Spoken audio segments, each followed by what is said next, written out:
What's up guys, this is Coach Łukasz, and in this video I'm gonna explain concepts that's gonna allow you to create a full body dumbbell only workout plan for muscle endurance and muscle building. This is gonna be our training plan for individuals who are very busy, they're traveling frequently, and they don't have a lot of time because of work and family obligations, but they wanna create effective and simple, quick training plan. So let's get started. Let's go over first exercise selections or movement pattern. With limited amount of time, we're gonna be prioritizing compound multi-joint multi-muscle group movements because that's going to allow us to train more muscle and many muscles with a shorter amount of time. And then we're going to follow up by more isolation exercises such as tricep, bicep, shoulders, basically smaller muscle groups. So that's what it comes down to exercise selections. Let's go over set ranges. For muscle building, we're going to be shooting around 6 to 10 reps per muscle group per week. We can do more, but because of the time limitation, we're going to be shooting for 6 to 10 reps per muscle group per week. So for example, let's say you're training twice a week and you're training quad. On day one, you can do one exercise for 3 sets. Day 2, you can do another exercise for 3 sets, and that will allow you to accomplish 6 sets per muscle group per week. You can split that differently. You can do 2 exercises on day 1, 1 exercise on day 2 with different set ranges, but the goal is to hit 6 to 10 sets per muscle group per week. Rep ranges for hypertrophy around 6 to 30 rep range, which is a pretty big range, but because of time limitation and time efficiency, we're going to be shooting for 6 to 14 reps per exercise. Intensity, we want to train relatively heavy. We want to train to failure or 3 or less reps in reserve. What that means is that let's say you're doing a goblet squat with 100 pounds and the maximum amount of reps that you can do is 10 reps. If I would put a gun to your head, you could not do 11. So you would basically train to failure. If you would do 7 reps, but you could do 10, that means you had 3 reps in reserve. So we want to do 3 or less reps in reserve. So you want to train relatively heavy for good results. Rest periods between the sets, we don't want to cut down on the rest. We want to make sure that we're recovering enough between each set so we can have optimum, productive, good set with a good form and a good intensity of the exercise. If we're going to cut down on the rest, then we're not going to be able to push ourselves hard enough and perform the exercise with a proper form. So we're looking around 1 to 2 minutes rest between each exercise. Really depends of the exercise and the intensity, but those are good ranges. Now warm-up, we don't want to spend a lot of time on the warm-up because again of the time limitation. What we can do is do 1 to maybe maximum 3 sets per exercise for the warm-up, and those sets should be around 30 to 50% of intensity just to elevate your heart rate and the temperature of your body, increase the blood flow to the muscle, and to prime you for the main working set. Or you can just go straight into the exercise. Really depends of your experience level, but we don't want to spend a lot of time on the warm-up again because of the time efficiency, and honestly it's not really even that crucial or that important to spend a lot of time on the warm-up. When it comes down to training split, I would recommend to focus on full body workouts because that's going to allow us to train each muscle group twice a week. So for example, let's say you're training twice a week, you can do 1 exercise on day 1, for example for quad, and then a second exercise on day 2 for quad as well. If you're doing 1 time a week training only, then obviously you would do full body. If you're training 3 times a week, another variation that you can do, day 1 lower body, day 2 upper body, and day 3 would be full body. But I think the most efficient way to train it with a limited amount of time is to focus on full body. What you can do though is maybe day 1 you're doing full body, but you're focusing more on lower body, and you're doing some accessory exercises for upper body,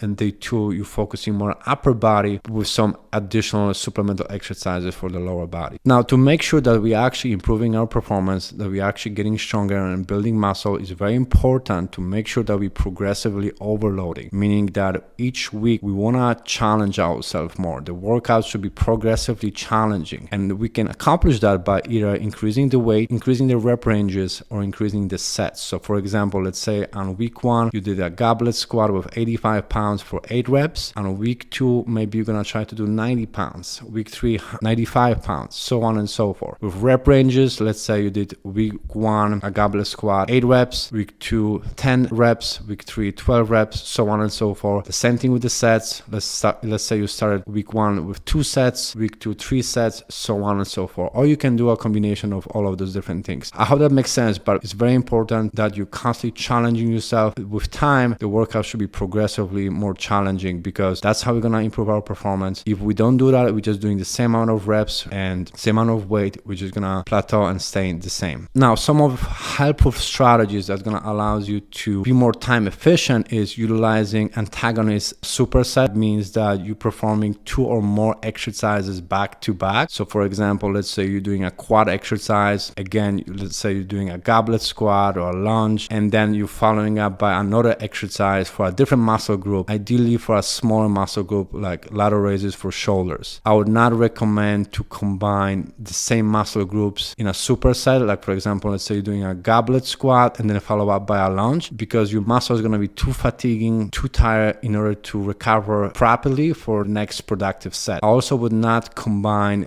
big compound, high energy demanding movements together. Like for example, let's say you're doing a Romanian deadlift, follow up by a heavy bench press with the dumbbells, because that might be too fatiguing. I think it's more effective to do one big compound lift, follow up by a smaller, more isolation type of a movement. So let's say you're doing a deadlift, follow up by a lateral raise or maybe a tricep extension. So that would be a more effective way to train. Another effective strategies that can be very time efficient is utilizing drop set. When you're starting one set with a heavier weight, you're going up to failure or close to failure, then you're dropping the weight, and then with minimum rest or no rest, you're performing another set with a lighter weight, also close to failure or up to failure. So that can be another effective strategy to train hard effectively and be very time efficient. In the description below, I'm going to include a link to free workout templates utilizing dumbbells only for 1 time a week, 2 times a week, and 3 times a week model. So you can click the link below and access the workouts there. And I hope this video was valuable and allows you to understand the concept that so you can create your own training plan utilizing dumbbells only.